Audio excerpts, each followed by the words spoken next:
Hello friends, welcome to our channel bucket list travel. और आज जो मैं आप लोगों के साथ इमेजेस शेयर कर रहा हूँ वो इमेजेस हैं मेरी एक ऐसी ट्रिप की जिस ट्रिप को भूल पाना शायद बहुत ही मुश्किल है।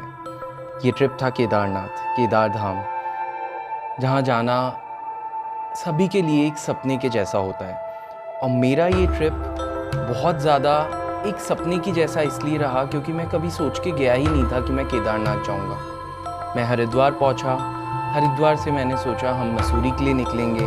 हमने अर्ली मॉर्निंग मसूरी के लिए ट्रैवल कैब ढूंढना शुरू किया और हम पहुँचे एक ट्रैवल एजेंट के पास में, जहाँ मैं जाकर बैठा और मैंने सामने सिर्फ बद्रीनाथ केदारनाथ लिखा हुआ देखा और हमने प्लान कर लिया कि हम बद्रीनाथ केदारनाथ जाते हैं। ये ट्रिप बहुत ही यादगार इसलिए रहा क्योंकि ये ट्रिप 2015 में हमने किया।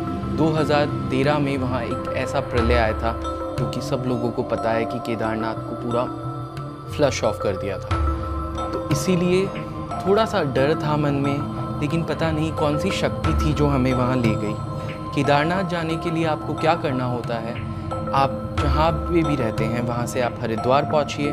हरिद्वार से आप कीजिए एक कैब एक ट्रैवल एजेंट से, जो कि आपको ले जाएंगे सीतापुर। आप सीतापुर पहुँचेंगे। सीतापुर से अगली मॉर्निंग आपको पैदल शुरू करनी है अपनी यात्रा, जो कि आपको समय लेगी अराउंड 7 to 8 आवर्स। हमने हमारी यात्रा शुरू करी थी 7:30 बजे मॉर्निंग में और हमने इवनिंग 6:30 केदारनाथ हम ऊपर पहुंच गए थे। ये पूरी यात्रा के दौरान जो चीज़ें हमने देखी, मैं उसी की अपनी पिक्चर्स आप लोगों के साथ में शेयर कर रहा हूँ कि वहाँ कैसा नज़ारा था, किस तरीके के पेड़ थे, किस तरीके से जो तबाही हुई, किस तरीके से हेलीकॉप्टर टूटा गिरा था। वहाँ हेलीकॉप्टर आपको दूर से दिख जाएगा। पुराना जो यात्रा का मार्ग था वो किस तरीके से टूटा था, किस तरीके से मिलिट्री आपको रहने की सुविधा देती है, किस तरीके से आपको टेंट्स प्रोवाइड करे जाते हैं। और पूरी यात्रा के अंदर आपको कोई परेशानी नहीं होती है क्योंकि हर एक छोटे छोटे जो स्टॉप होते हैं वहाँ पर आपको मिलिट्री मिलेगी। तो ओवरऑल मैं आप लोगों के साथ में ये पिक्चर शेयर करने का यही रीज़न है कि केदारनाथ को दिमाग के अंदर ये रख के कभी मत सोचिए कि वहाँ पर जो चीज़ हुई वो चीज़ दोबारा हो सकती है। वो एक भगवान का था, भगवान की इच्छा थी जो भगवान ने किया।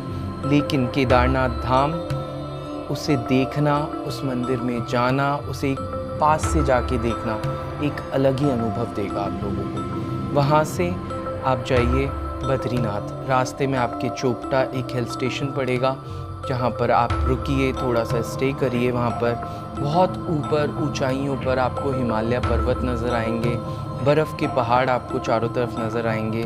चोपटा में आपको ऐसा मन करेगा कि आप एक दिन वहीं स्टे करें। अगले दिन आप वापस से केदारनाथ के लिए बद्रीनाथ के लिए निकल जाइए और बद्रीनाथ पहुंचकर अपनी साइट सीइंग शुरू करिए। बद्रीनाथ के आसपास के नज़ारे देखिए, वहाँ की रिवर देखिए। वहाँ से आप माना गांव जा सकते हैं, जो कि आखिरी विलेज है हमारे इंडिया का, हमारी इंडिया की सीमा का। तो ये सारी चीज़ें हम लोगों ने उस ट्रिप पे करी और उसी की पिक्चर्स मैंने आप लोगों के साथ शेयर करी। आप लोगों को कैसा लगा मेरा वीडियो प्लीज़ मुझे कमेंट करके बताइए। और मेरे और भी जगह के टिप्स के लिए, ट्रैवल ट्रिप्स और ट्रैवल आपको कैसे करना चाहिए, ट्रैवलिंग के दौरान आपको किन किन चीज़ों की रिक्वायरमेंट होती है, इन सब चीज़ों के लिए मुझे कमेंट करिए, सब्सक्राइब करिए and please follow my pages also on Instagram and on Facebook. मैं इसी तरीके से अपनी जर्नीज़ आप लोगों के साथ शेयर करता रहूँगा। Thank you.